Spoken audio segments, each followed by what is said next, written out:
Flip Central, tomorrow, 8 Eastern, 5 Pacific, on BNN. All right, so with Canadian Tire making its first acquisition in 10 years, one might wonder why Forzani Group. Why now? Let's find out with Rick Pennycooke, president of the Lakeshore Group. He joins us here in studio. Good to have you with us again. Thanks for having me on. Talk to me about the strategy of this. I understand why they may want to do it, because they get a higher-end customer, they get a broader market or so. Brendan Caldwell was concerned about execution risk. Are you? I absolutely am. Now, I looked at it with the announcement, and I thought, looks pretty good.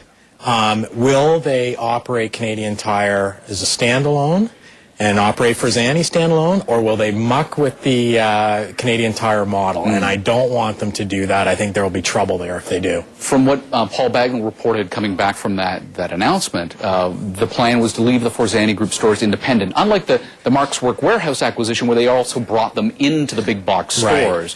Right. So you think they need to keep that standalone? Absolutely. I would be very, very concerned about any sort of change, significant change in the Canadian Tire model. Yeah, they've had some struggles, but look, no one's been able to knock them off with, you know, Costco coming over the border, Lowe's, Rona, Walmart. They've stayed and they've done well, and I think that they shouldn't play with that model. Do we know if the brains behind the Forzani Group will remain running that operation? Well, certainly a good number of them will. Integration is always an interesting thing in a takeover, right? It takes a long time for that to happen, and shifts and changes occur. But I think for the short period of time, they would have to run them as independent retailers, and particularly from the public's perspective, right? You don't want the public to get confused. They're going after a demographic that they want, and if that demographic starts walking into a store that used to say, you know, Athlete's World, now it says Canadian Tire, they're going to have a problem. Yeah, that's a branding issue. Exactly. Okay, so if John Forzani was to walk away from this wholesale, would you be saying this is a bad idea, that as investors we ought to avoid Canadian Tire?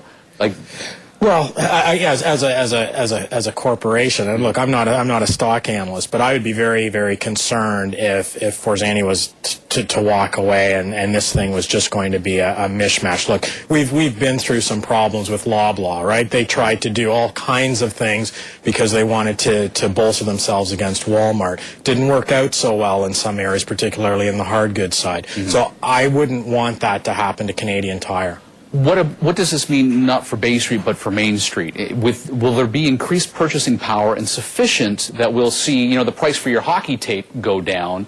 Will the end consumer benefit from this? I don't really see this as an end consumer this is beneficial a margin deal. Story. That's right. I think it's just gonna go along. But Canadian Tire will have access to that consumer. Loyalty programs are going to be very, very important. Getting access to all of that demographic data for those that, you know, sweet spot of 18 to 35. Well, I wonder if then that is where the problem lies, because, you know, as we've heard from the company itself, their demographic over at Canadian Tire is usually the married family, the kids' first hockey stick, as Brendan Caldwell had pointed out as well. So can you bring in that young 18 to 34 singleton into a Canadian Tire if they don't have a muffler problem? That's right. I don't think you can. You see, and this sort of goes back to a real estate issue as well, because you know, the Forzani Group stores are well entrenched in the malls. The kids will get to the malls.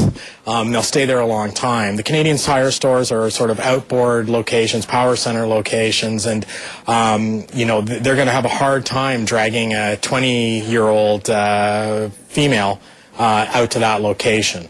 So it's a problem for them, but it's a great way to try to attract it by acquiring somebody who's entrenched in that physical location where that, you know, great demographic hangs out. So you're not going to see, you know, someone in a Forzani parking lot changing their sneakers like you see someone changing the oil in the parking lot of the Canadian Tire. That's right. I don't think you'll see that. Okay, so worst case scenario, how does this play out? Worst case scenario, it's bad, and I'm back here in 2 years talking about how the company's being broken up and parceled off. That's the worst case scenario. And the best case scenario? Best case scenario, the consumer doesn't notice any change whatsoever. Forzani continues to be an exciting play. They're going to have to dump. They've got some bad locations and bad stores, but it'll get polished up and shined up and continue on. And how good is Canadian Tire at managing the real estate component of that job, that location? Oh, I think that they're great. They've got a great real estate department. Obviously now people are poring over leases. Landlords might be getting a little nervous, wondering if they've got a weak player that might get closed in this deal. But Canadian Tire knows real estate, and I think they'll do fine. Are you concerned about that U.S. competitive threat? No. Is there one? I think there always is one. When there's opportunities, there's always going to be people looking at this market. The tires are always being kicked here in the country. But I'm not so worried about a big American sports retailer coming up at this point. Mark Twain once wrote, everybody complains about the weather, but nobody does anything about it. Right. And in this business, they're blaming the weather for so much so often. Right. Does Forzani and its more upscale mall-based nature insulate Canadian Tire more from that weather problem? You might not sell a patio chair, but you might be able to sell a $200 pair of sneakers. Yeah, I think there's some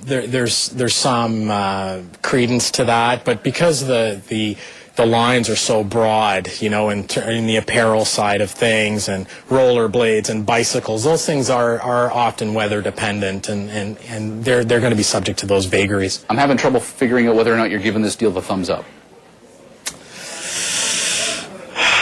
I'm giving it a weak thumbs up. I'm very concerned about execution, as your previous guest said. That's where the key will be. All right, good to have you with us, Rick. Thanks for having me on. Rick Pennycooke, president of the Lakeshore Group. Time now to find out what's happening outside the world of business with CTV News Channel. This CTV News Channel news break is brought to you by BNN, Business News Network, Canada's only